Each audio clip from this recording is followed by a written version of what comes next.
Tom spent years as a volunteer driving cancer patients to appointments, but says nothing prepared him for facing it himself 5 years ago.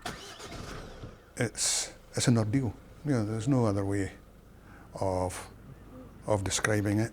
You're physically ill, and you also feel emotionally drained.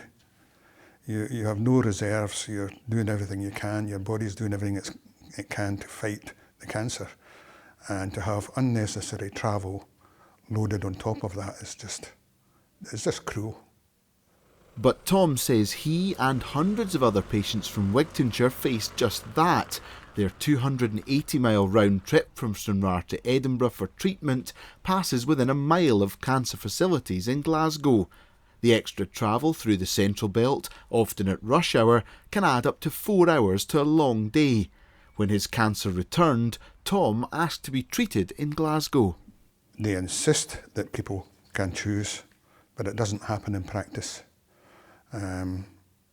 My cancer has recently returned, and having been through the Edinburgh experience, at my first consultation in Dumfries, I said that I would like to be treated through Glasgow. That's been totally ignored, and I was manoeuvred so that treatment would be done through Edinburgh. Retired GPs are amongst those campaigning for change. People who have got cancer, they've just had the worst news possible. They're distressed, they're upset, their families are upset, and to travel long distances is traumatic.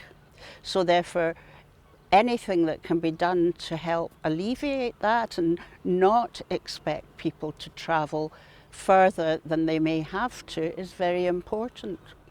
NHS Dumfries and Galloway says the current arrangement of sending patients to Edinburgh achieves results.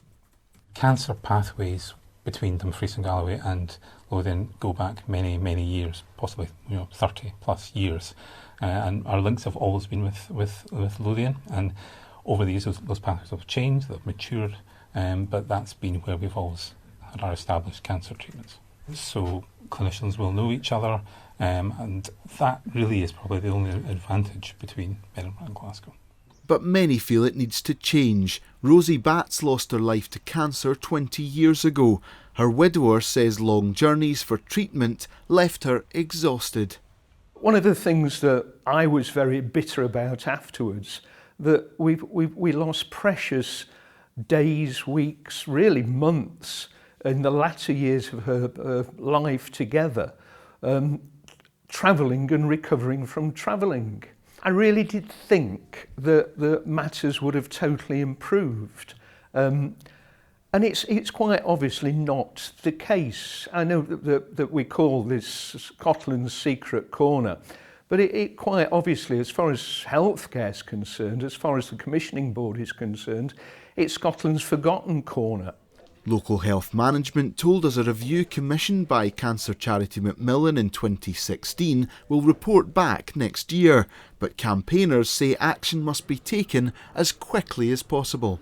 For Stranraer in particular, Stranraer is a very deprived area, and deprivation is a very potent cause of cancer mortality. Poverty itself causes bad cancer survival results. So Stranraer gets a kind of double whammy, if you like.